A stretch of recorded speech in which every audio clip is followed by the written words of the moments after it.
क्या आपको भी जानना है लक्ष्य चौधरी की इनकम कितनी है, जो उनके ही एक दोस्त ने एक पॉडकास्ट में रिवील करी थी। इस पॉडकास्ट की शुरुआत एक लाइट हार्टेड कन्वर्सेशन से शुरू होती है, जिसमें लक्ष्य बताते हैं कि जब उन्होंने भोपाल के बारे में सोचा था तो उनके दिमाग में एक पॉल्यूशन फील्ड सिटी थी जो मैक्सिको सिटी जैसी लग रही थी, पर जब वो भोपाल आए तब ये इंडिया की मोस्ट क्लीनेस्ट सिटी में से एक निकली। फिर पॉडकास्ट का मेन टॉपिक शुरू होता है बेटिंग ऐप और अनएथिकल स्पॉन्सरशिप से। उसमें सम्राट भाई बताते हैं कैसे उन्होंने और लक्ष्य चौधरी ने एक बार कसम खाई थी कि वो कभी भी बेटिंग एप्स प्रमोट नहीं करेंगे, पर धीरे धीरे उन्हें रियलाइज हुआ कि जो डिसीजन उन्होंने एक पर्टिकुलर बंदे के लिए लिया था वो शायद गलत था। लक्ष्य बेटिंग एप्स को लेकर एक स्ट्रॉन्ग ओपिनियन रखते हैं। उनका कहना है कि फैंटेसी स्पोर्ट्स जो गवर्नमेंट अप्रूव्ड है, जिसमें जीएसटी कटेगा और प्रॉपर कस्टमर सपोर्ट मिलेगा, वो चलिए ठीक है, पर जो टेलीग्राम और व्हाट्सएप पर बिना किसी गारंटी के बेटिंग करवाई जा रही है वो टोटली स्कैम है। ऐसे में क्रिएटर्स का भी रोल आता है। जब एक इन्फ्लुएंसर बेटिंग या ट्रेडिंग ऐप प्रमोट करता है तो लोग उस पर ट्रस्ट करके उस ऐप को यूज करते हैं, उस पर पैसा लगाते हैं, और अगर पैसा डूबता है तो क्रिएटर एक सिंपल सी स्टोरी डाल देता है कि जो भी मैंने प्रमोट किया उसकी मेरी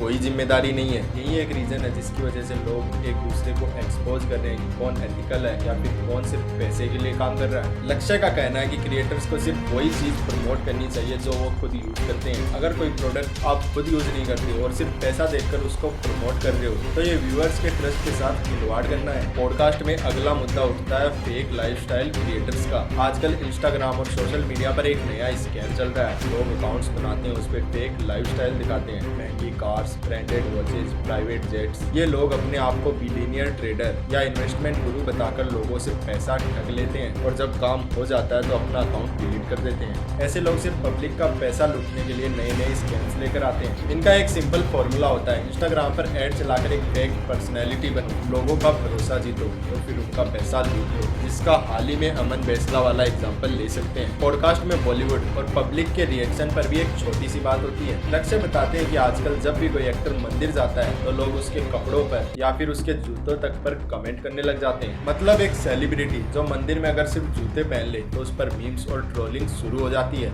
यही माइंडसेट क्रिएटर्स के साथ भी होता है। अगर कोई क्रिएटर एक बार कुछ गलत कर दे तो हमेशा उस गलत चीज के लिए उसे याद रखते हैं, चाहे बाद में वो सुधर ही क्यों ना जाए। लक्ष्य चौधरी का इस पर कहना है कि अगर लोग ऐसे ही ओवर एनालिसिस करने लगे तो सेलिब्रिटी या क्रिएटर्स एक टाइम बाद सोचने लगेंगे कि मैं चाहे अच्छा करूं या बुरा, लोगों को तो सिर्फ गाली देनी है तो मैं अच्छा करूं ही क्यों। एंटरटेनमेंट और सोशल मीडिया का मजा लेना चाहिए, पर हर चीज को अननेसेसरी ट्रोलिंग और नेगेटिविटी में कन्वर्ट करना बिल्कुल गलत है। एक और इंटरेस्टिंग पॉइंट जो पॉडकास्ट में डिस्कस होता है वो है सोशल मीडिया को इतना सीरियस मत लो। आजकल लोग किसी भी रैंडम कंट्रोवर्सी में घुस जाते हैं, बिना सोचे किसी के भी अगेंस्ट या फेवर में बोलने लग जाते हैं। लक्ष्य का कहना है कि जो चीजें सिर्फ फोन पर लिमिटेड है उनको रियल लाइफ में लेकर जाना बिल्कुल गलत है। मतलब अगर कोई लड़की किसी क्रिएटर को डीएम कर रही है या कोई कंटेंट किसी को ऑफेंसिव लग रहा है तो उसको एक पर्सनल बैटल नहीं बनाना चाहिए। रियल लाइफ में और सोशल मीडिया में फर्क समझना चाहिए। इसके बाद सम्राट भाई लक्ष्य चौधरी का बैंक बैलेंस चेक करके बताते हैं कि लक्ष्य चौधरी ने अभी तक कितने पैसे कमाए हैं और वो अमाउंट करीब 20 करोड़ के आसपास है।